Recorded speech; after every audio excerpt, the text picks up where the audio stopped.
Fibroid থাকলে কি কোনো ইনফার্টিলিটির সমস্যা হতে পারে?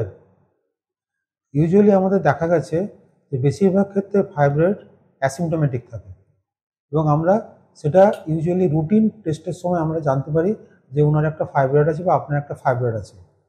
যদি ফাইব্রয়েড পজিশনের উপর ডিপেন্ড করে ইউট্রাসের জরায়ুতে কোথায় আপনার ফাইব্রয়েডটা আছে, যে আপনার বন্ধ্যাত্ব সৃষ্টি হবে কি হবে না।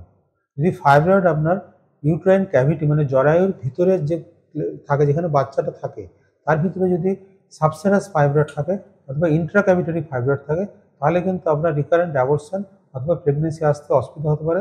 কেননা এটা থাকলে ইমপ্ল্যান্টেশন হতে অসুবিধা হয়, অথবা প্রেগনেন্সি এসে গেলেও অনেক সময় অ্যাবর্শন হয়ে যেতে পারে অথবা প্রিমেচিওর লেবার হয়ে যেতে পারে।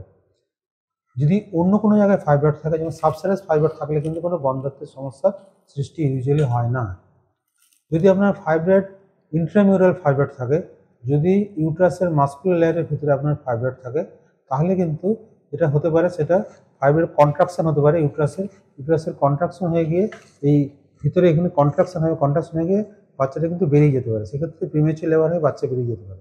অথবা ইন্ট্রামিউরাল ফাইব্রয়েড থাকলে ইউট্রাইন ক্যাভিটিটা ডিস্টর্ট হয়ে যেতে পারে, যে নর্মাল যে শেপ থাকে শেপটা নষ্ট হয়ে গেলে সেক্ষেত্রে কিন্তু সমস্যার সৃষ্টি হতে পারে। অতএব বেশিরভাগ ক্ষেত্রেই দেখা যায় যে ফাইব্রয়েড থাকলে ইউজুয়ালি প্রেগনেন্সি আসতে কোনো অসুবিধা হয় না। আমরা দেখেছি ফাইব্রয়েড থাকা অবস্থায় আমরা ফুল টার্ম প্রেগনেন্সি, পুরো মাসের প্রেগনেন্সি আমরা ভালো করে ডেলিভারি করতে পারি অথবা সিজারিয়ান সেকশন করতে পারি। শুধুমাত্র যেটা প্রবলেম হয়, ফাইব্রয়েড থাকলে যদি প্রেগনেন্সি এসে যায় তাহলে আমাকে কিছু সাবধানতা অবলম্বন করতে হবে।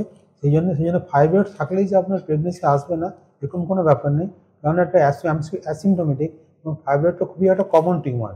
সেই কারণে এই নিয়ে বেশি চিন্তা করার দরকার নেই। যদি ফাইব্রয়েড থাকে আপনি আপনার গাইনোকোলজিস্টের সঙ্গে যোগাযোগ করুন, উনি আপনাকে প্রপার ট্রিটমেন্ট দেবেন। Thank you.